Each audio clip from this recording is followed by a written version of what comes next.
რუსეთ-უკრაინის ომის დაწყების დღიდან 4 წელი და 3 თვე გავიდა, ხოლო პირველად 9 მაისის სამხედრო აღლუმმა ტექნიკის გარეშე ჩაიარა. მას მხოლოდ პოსტ-საბჭოთა სივრცის ბელარუსის, ყაზახეთის, უზბეკეთის და რამდენიმე პარტნიორი ქვეყნის ლაოსისა და მალაიზიის ლიდერები ესწრებოდნენ. ღონისძიება კი მხოლოდ 45 წუთს გაგრძელდა. შედარებისთვის წინა წელს 2025-ში საათნახევარი იყო აღლუმი, რომელსაც მათ შორის ჩინეთის ლიდერი სინძიპინი ესწრებოდა. ეს ყველაფერი დიდწილად იმიტომ მოხდა, რომ უკრაინის დრონების შეტევის საფრთხე იყო. ზელენსკიმ კი დამცინავი კომენტარიც გააკეთა, რომ კრემლს უფლებას თავს ჩაატაროს აღლუმი. ცხადია, ეს ყველაფერი უბრალოდ პროპაგანდაა. მთავარი კითხვა კი არის შემდეგი: რა ხდება რეალურად ბრძოლის ველზე და რატომ შენელდა რუსების წინსვლა ფრონტზე? ხოლო უკრაინელებისთვის გაიზარდა. მეტიც, აპრილსა და მაისში უკრაინამ ფრონტის ხაზზე, განსაკუთრებით სამხრეთის მიმართულებაზე წარმატებული კონჩეტევები განახორციელა და ამ კონკრეტულ თვეებში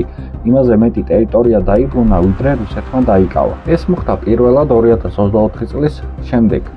მაგრამ სანამ ფრონტზე გადავალთ, აუცილებელია ობიექტური შეფასებისთვის თვითონ რუსეთის შიგნით რა ხდება, ეგ გავარკვიოთ, რომ შემდეგ სწორად აღვიქვათ რეალობა. დასავლური დაზვერვისა და წამყვანი ფინანსური გამოცემების, მაგალითად ბლუმბერგის, როუტერსის ანალიზით 2026 წლის გაზაფხულზე პუტინის რეიტინგი ბოლო წლების მინიმუმამდე 60%-მდე დაეცა. ეს განპირობებულია როგორც ფრონტზე წარუმატებლობებით, ისე რუსეთის შიდა ეკონომიკური მოცემულობით. მაგალითისთვის, რუსეთის ოფიციალურ მიზნობრივ მაჩვენებელთან შედარებით ინფლაცია ქვეყანაში დაახლოებით 2-ჯერ არის გაზრდილი. საკვებ და სხვა აუცილებელ პროდუქციას რაც შეეხება, დაახლოებით 5%-იანი ნამატია. ცხადი ამას ვერ დავარქმევთ იმას, რომ რუსეთის ეკონომიკა კოლაფსის ზღვარზეა.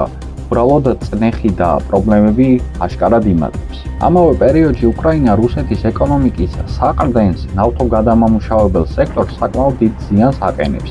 2026 წლის განსაკუთრებით აპრილ-მაისში უკრაინის შორეული დრონები, რომლებიც 1200-დან 1500-მდე და ზოგჯერ მეტ მანძილსაც ფარავენ, რეგულარულად არტყავენ რუსეთის ღრმა ზურგში მდებარე ნავთობგადამამუშავებელ ქარხნებს და საცავებს. მაგალითისთვის მათ დარტყმა მიაყენეს რიაზანის ნავთობგადამამუშავებელ ქარხანას, რომელიც ერთ-ერთი უდიდესია და რუსეთის მთლიანი გადამუშავების 5%-ს აწარმოებს. ასევე დარტყმა მიადგა კირიშის ნავთობგადამამუშავებელს, ლენინგრადის ოლქში ტუაპსეს ნავთობგადამამუშავებელს და ასე შემდეგ.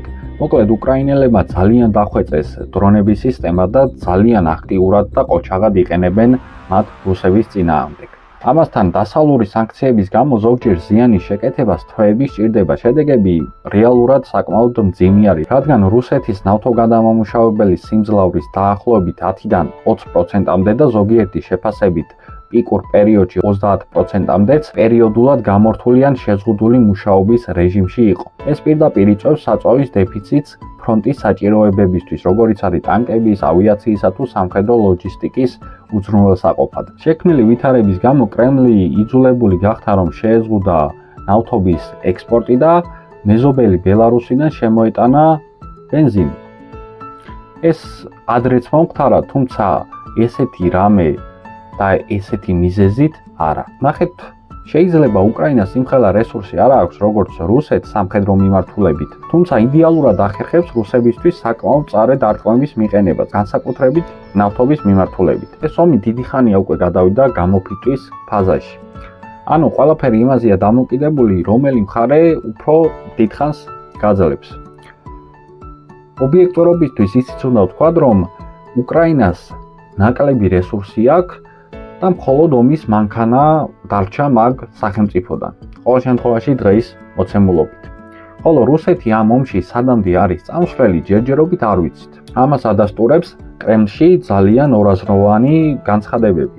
მაგალითისთვის, 9 მაისს გამარჯვების დღის პარადის შემდეგ ვლადიმერ პუტინმა ჟურნალისტებს განუცხადა, ციტატა: "მე ვფიქრობ, რომ საქმე მიდის დასასრულისკენ." ეს განცხადება ბევრისთვის შეიძლება იმედის მომცემად ჩაითვალოს, რომ ომი დასასრულს უახლოვდება, მაგრამ რამდენიმე დღის შემდეგ კრემლის პრეს-სპიკერმა დიმიტრი პესკოვმა ყველაფერი შეატრიალა და განაცხადა, ციტატა: "რუსეთი გააგრძელებს სამხედრო ოპერაციას მანამ, სანამ არ მიაღწევს თავის ყველა დასახულ მიზანს." მე ნამდვილად ვერ გეტყვით ამ ორი ურთიერთსაწინააღმდეგო განცხადებების მიზეზს. სავარაუდოდ ეს ყველაფერი საკუთარ მოსახლეობაში დაძაბულობის შესამცირებლად არის, რაც საკმაოდ მაღალია, ვინაიდან იაროვაიას კანონით დაწესებული მორატორიუმის დასრულებამ VPN სერვისების მასობრივმა ბლოკირებამ და პლატფორმების, მათ შორის Telegram-ის მკაცრმა შეზღუდვამ რეალურად რუსეთის მთავრობას მისცა შესაძლებლობა, რომ გაცილებით უკეთ აკონტროლოს თუ რა ხდება საკუთარ ქვეყანაში. ანუ ტოტალური კონტროლი თუ არა, საკმაოდ ახლოს არის მაგასთან ეგ ყველაფერი. და ამის გამართლება ცხადია ომის მეშვეობით ხდება. მაგრამ ახლა ყველაზე საინტერესო და მნიშვნელოვანი ის არის თუ რა ხდება თვითონ ბრძოლის ველზე და პესკოვის არ იყოს რა მიზნები გააჩნია რუსეთს. კრემლმა ეს ომი გამარჯვებად რომ გამოაცხადოს, მინიმუმ სჭირდება დაიკავოს ან აიძულოს უკრაინა რომ გაიყვანოს თავისი ჯარები დონეცკის ოლქის იმ ტერიტორიებიდან, რომლებსაც კვლავ აკონტროლებს. როგორც ჩანს, რუსების ძირითადი ძალა სწორედ მაგ რეგიონზეა კონცენტრირებული, ვინაიდან მუდმივი წინსვლა მხოლოდ მაგ კონკრეტულ არეალზე ხორციელდება. რაც შეეხება სამხრეთ მიმართულებას, მან რუსეთისთვის საქმე რეალურად საკმაოდ რთულადაა. ყველაფერი დაიწყო შემდეგნაირად. 2026 წლის თებერვალში ილონის SpaceX-სა და უკრაინის თავდაცვის სამინისტროს შორის მიღწეული შეთანხმების თანახმად Starlink-ის სატელიტური ინტერნეტი უკრაინაში მხოლოდ წინასწარ დარეგისტრირებულ და უკრაინის მთავრობის მიერ დამტკიცებულ ტერმინალებზე მუშაობს. რითაც რუსულ ძალებს Starlink-ის გამოყენება პრაქტიკულად შეუწყდათ. რამაც რუსეთის არმიას ძალიან დიდი პრობლემები შეუქმნა კოორდინაციის და მათ შორის დრონების მართვის. ხოლო ამის საპირწონე საშუალება რუსებს ჯერჯერობით არ გააჩნიათ. ამასთან ამ ყველაფერმა უკრაინელებს მისცა საშუალება, რომ ზაპოროჟიეს რეგიონში დაახლოებით 100 კვადრატული მილის ტერიტორიები დაებრუნებინა. ეს ხდება თებერვალში, როდესაც უკრაინის თავდაცვის სამინისტრო შეუთანხმდა SpaceX.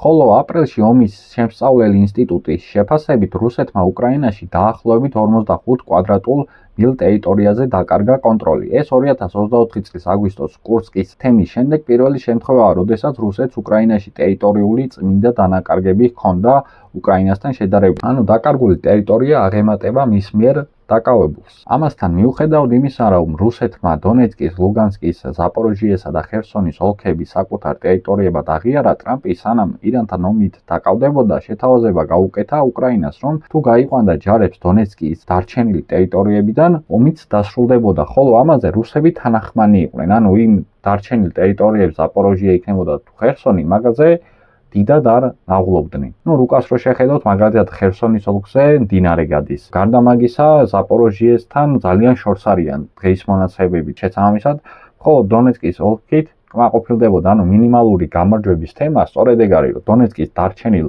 ნაწილიდან თუ უკრაინის ჯარებს განდევნიან, მაშინ პუტინს შეიძლება გარკვეულწილად გამოაცხადოს გამარჯვება. მაგრამ როგორც ჩანს, ეს შეთანხმება ახლო მომავალში მოსალოდნელი აღარაა, ვინაიდან ფაქტობრივად შეწყვეტილია მოლაპარაკებები რუსებს, უკრაინელებსა და ამერიკელებს შორის. რუსეთი მთავარ აქცენტს გადაიტანს დონეცკის ოლქის დაკავებაზე, ხოლო უკრაინა გააგრძელებს იმას, რასაც აკეთებდა, რომ მაქსიმალურად დააზიანოს მოწინააღმდეგე. მაგრამ აქ უნდა დაგვავიწყდეს, რომ Starlink-ის თემამ ძალიან დიდი სამსახური გაუწია უკრაინას, რამაც რუსეთის არმიაში დეზორიენტაცია შეიტანა. ადრე თუ გვიან სავარაუდოდ კრემლი ამ შოკს გადალახავს, ხოლო ამის შემდეგ თუ აღიდგენს ის იმ ტემპს, რაც ჰქონდა 2025 წლის ტერიტორიების დაკავების მიმართულებით, მაშინ უკრაინა საკმაოდ მძიმე მდგომარეობაში აღმოჩნდება და უფრო წამგებიან შეთანხმებაზე შესაძლოა მოუწიოს წასვლა. ამიტომ ახლა არის ვაბანგი, თუ რუსეთი ვერ გამოვა ამ დაბნეულობიდან და ქვეყნის შიგნითაც გაგრძელდება პრობლემები, როგორიცაა ეკონომიკური ფაქტორები, უკრაინელების დარტყმები ნავთობგადამამუშავებლებზე, ამასთან პუტინის რეიტინგის გაუარესება და ასე და ასე. შემდეგ პოტენციურად თუ უკრაინისთვის ძალიან პოზიტიური სცენარით განვითარდა მოვლენები, შეიძლება უკეთეს შეთანხმებას მიაღწიონ და ფრონტი გაიყინოს, სადაც იმ ომის პერიოდში იქნება. თუმცა კიდევ ერთხელ ვიმეორებ, ეს არის ძალიან ოპტიმისტური სცენარი უკრაინისთვის. ამიტომ ეს ნაკლებ მოსალოდნელია. მე ამ ანალიზიდან გამოდივარ არა ჩემი პირადი შეხედულებებით, არამედ ობიექტური გაზომვადი ფაქტორებიდან. მაგალითისთვის, რუსეთის მოსახლეობა 153 მილიონია, ხოლო უკრაინის ამჟამინდელი პოზიტიური გათვლებით 33 მილიონი. ეკონომიკა მიბმულია დასავლეთის დახმარებაზე. მაგალითად, უკრაინის მშპ 2026 წელს ჯერ კიდევ დაახლოებით 20%-ით ნაკლებია, ვიდრე 2021 წლის დონესთან შედარებით. ამით იმის თქმა მინდა, რომ რუსეთმა შეიძლება ძალიან დიდი დარტყმები მიიღოს, მაგრამ რესურსი მაინც ჰქონდეს საკუთარი მიზნების შესასრულებლად, როგორიც არის დონეცკის ოლქის დაკავება, ან თუნდაც ომი თუ გაიწელა ზაპოროჟიეს მიმართულებითაც კი გაიწიოს. ამის ობიექტური მოცემულობა არსებობს.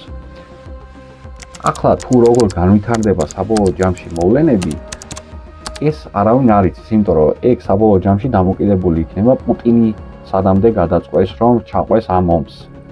თუ წავა იქამდე, რომ ძალიან დიდ დარტყმებსაც მიიღეთ, მაგრამ ოღონდ ომი საკუთარ მოგებაზე დაასრულოს, შეიძლება ეგეთი რაღაცაც, შეიძლება უკრაინის რესურსებმა რაღაც მომენტში ვეღარ გაუძლოს, ეგიც ვარიანტია, აქედან გამომდინარე არის გარკვეული ბუნდოვანებები ამ ომში, რასაც დრო გვიჩვენებს.